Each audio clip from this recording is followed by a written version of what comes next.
Crawford moving up in weight, wanting to go up 3 divisions to fight Canelo Alvarez at 168. Hey, listen, to him, it is. So what do anybody care about what I say? It's only about what he think and feel.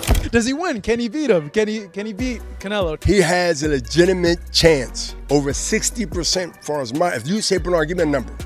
Give me a number. He has an 85+ chance to beat. Fight fans, welcome back to Boxing Headquarters, where the takes are as fierce as the punches. We're just 1 week out from the mega fight everyone's buzzing about, Canelo versus Crawford. Bud have a chance against Canelo? I think he does, bro. I think if anybody could beat Canelo, I think Bud, his IQ, and his experience will definitely help. The experts are divided. Some are convinced Canelo will bulldoze through Bud, breaking him down round by round. Others believe Crawford's already reading Canelo like a book, before the first punch is even thrown. This isn't just a fight, it's a collision of brute force and elite ring IQ. That power ain't gonna be able to sustain throughout the fight. Watch. And he usually slows down between 6 and 7. If he slow down, that's over. We've got the man himself, Brian Bomac McIntyre, stepping up like he just kicked the door off its hinges. And believe me, he didn't tiptoe in. He came out swinging with words sharper than Crawford's jab. In his own way, he basically said, forget the power. Forget the weight. Bud's speed and IQ are about to flip Canelo's whole game inside out. That's not cautious optimism. That's flipping the entire table on Vegas. They let Terence grow, the worse off they're going to be. Yo, what do you make of Canelo kind of criticizing Terence's resume and he's saying like none of those guys are like elite and he's gotten that stuff? They don't know that does nothing but throw fuel on the fire, of course. I promise you that. You want to doubt me? I'm gonna show you what it looked like doubting me, just like the last 41. And yo, when Bomac said Canelo slows down after round 6, it hit like he was calling out your uncle at the cookout. You know the one, starts hot on the grill, then ends up knocked out in the lawn chair by 8 p.m. Bomac's not out here playing fortune teller. He's daring the doubters to tune in, take notes, and eat their words, with extra seasoning. This wasn't a prediction, it was a straight-up warning shot. And honestly, if Bomac's confidence were a punch, Canelo would already be on the canvas. That's the kind of energy that makes you lean in and say, hold up, maybe Bud really is about to shock the whole world. Himself down yet. He ain't left the team down yet. And the older he get, the more mature he get, the badder he get, the meaner he gets, the more he understands the game. That's why I'm confident. So Bomac came in guns blazing, talking like Bud already picked out the victory parade balloons. But then you've got Dmitry Bivol sliding in with a whole different vibe. My guy talks like a professor who just sipped green tea before class. Calm, measured, borderline surgical. He's basically saying, yeah, Bud can win, but only if he runs a marathon while solving a Rubik's Cube mid-fight. And when Bivol said you've got to throw 5, 6, 7 punches just to land one clean on Canelo. Man, that's like saying Bud needs to type in a cheat code just to put points on the board. It goes Crawford will try to keep on the distance Canelo, and he will try to use his long distance and moving. But what will happen, only God knows, because Crawford's style is really is not comfortable for Canelo. But the weight class is not beneficial. And I get it. Bivol's earned the right to talk. He tamed the redhead himself. But the way he's breaking it down, it makes it sound like Crawford's homework just tripled overnight. You and me, we know Bud's built different.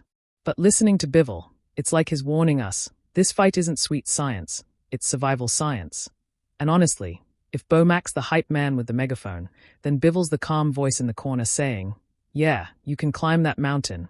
Just make sure you packed oxygen, snacks, and a backup plan. He should put more efforts than Canelo to win this fight, of course, but he could. What do you mean? I mean, Canelo has more chances to win because he's big, he has also good defense, and for Canelo, he needs to put less efforts than Crawford, if it makes sense. And just when you thought Bivol's calm confidence was the ceiling, boom, Bernard Hopkins slides in with a take that makes you sit up straight. No 50-50ths talk. No fence sitting. My guy said Bud's got an 85% chance to beat Canelo. 85%. That's not a prediction. That's a stock tip. Like, put the house on it levels of confidence. And the way B-Hop broke it down is not asking Bud to prove his tough. He's saying, just walk in, flex that ring IQ, and let Canelo know from round 1, Your time is up, big fella, you, me. We know that savage energy when we see it. Can he beat him? Can he beat Canelo? Is his skill so much that he's able to bridge the weight classes? Trust me, he has a legitimate chance. Over 60% far as if you say Bernard, give me a number. Give me a number. He has an 85+ chance to beat. Hopkins was out here talking like this fight's already a retirement party for Canelo, with Bud cutting the cake. And honestly, when a legend like B-Hop throws out a number that high, you've got two options. Laugh it off, or start checking the odds like, yo, should I be calling my bookie right now? And let's be real, Hopkins doesn't toss around percentages for fun. When he speaks, it's chess, not checkers. Every word is calculated. Canelo has trouble with guys in the distance, and they said if Jermell can do that, there's a path there for him to win. He just has to be able to take the punches of Canelo and to last the 12 rounds. No, he don't. No. He just have to be able to avoid the punches enough where the punches is not solid, the punches is not connected. So if B-Hop's giving Bud that kind of edge, you better believe he sees something in Canelo the rest of us are still squinting to find. Next up, we got Shane mostly dropping his 2 cents, and when Sugar Shane speaks, you listen. He's leaning toward Canelo, saying that size and power might just be too much for Bud. And honestly, I get it. Canelo at 168 is like running into a brick wall wearing boxing gloves. But the way mostly slid in that little anything can happen. That was key. He's basically saying, yeah, Canelo's a beast, but don't sleep. Crawford's got the kind of timing that can flip a fight in half a versus Crawford coming up very soon. Who do you got for that one? How do you see it going? It's going to be a great fight in the beginning because Crawford is a great fighter as well. I think that the size difference is going to be too much for Crawford. That makes you sit up because you and me, we all know Bud's the type to flip a fight upside down with one sneaky counter. Mosley's basically telling us, yeah, the safe bet's Canelo, but don't act shocked if Bud rewrites the script mid-ring like he's editing his own highlight reel. And honestly, that's what makes this fight so unpredictable. Canelo's power is real, no doubt, but Crawford's timing? Surgical. If Bud can weather the early storm, we could see Canelo frustrated in ways we haven't since Mayweather. That's the gamble Mosley's hinting at. Brute force versus a mastermind with gloves. I think that Canelo might be able to get Crawford. But anything can happen. I mean, Crawford can catch him on chin, too. I mean, it's not like it's a for sure thing. It just seems that Canelo has speed and his power at that weight, so it's going to be hard for Crawford to do anything. After Mosley dropped that measured breakdown, here comes the trash talker himself, Edgar Berlanga, sliding in with his take. And you already know he's not sugarcoating a thing. Berlanga's basically saying, look, Crawford's got the skills, the IQ, the belts, and the confidence. But when you step up against a dude like Canelo, size and power don't care about resumes. And honestly, you and me, we feel that. Berlanga kept it real. Bud's not walking in there to scare Canelo with power. He's got to outthink him, out-hustle him, and straight up be the smarter man. I got faith in him. I think Crawford could do it. You know what I'm saying? I think he could do it. Just like I said, just the size. The only shit that throws the fight off is the size and, obviously the power. And Canelo's IQ too, because Canelo got IQ, you know what I'm saying? And I know Crawford's size ain't gonna phase him either, you know what I'm saying? So, but for me, I think it's a 50-50. And yo, I gotta respect Berlanga for keeping it a straight up 50-50ths. That's real, because that's how a lot of us feel deep down.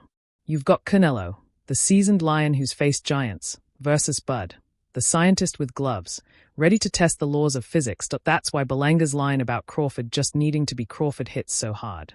If Bud fights his fight, IQ versus power, we could be looking at a classic where brains go head-to-head with brute force. I think Crawford just got to go in there and do what he got to do. You know what I'm saying? He got to just be Crawford, show his IQ, show him why he's a two-time undisputed, world champion. If he loses, we'll just all know that, hey, he just jumped up 2 weight classes to be great. You know what I'm saying? It's not, he's testing himself. He's testing himself a great, I guess. After Berlanga dropped that 50-50th smoke, we got to switch gears to John Ryder, the guy who's actually stepped into the ring with Canelo and felt those trademark bombs firsthand. Ryder isn't spinning fairy tales for Bud. He's straight up saying, look, Canelo's special, and that weight difference is going to matter. And you and me? We've got to respect that. Ryder knows exactly what it's like to have Canelo sitting on your chest, unloading shot after shot, and not giving you a moment to breathe. You just go watch the Bivol blueprint, the in and out. I mean, a lot of fighters getting stick now for being runners, Tom and Jerry and whatnot. But stick to what you're good at. Terence Crawford is an exceptional talent. He's won titles through the weights, undisputed at, was it 3 weights?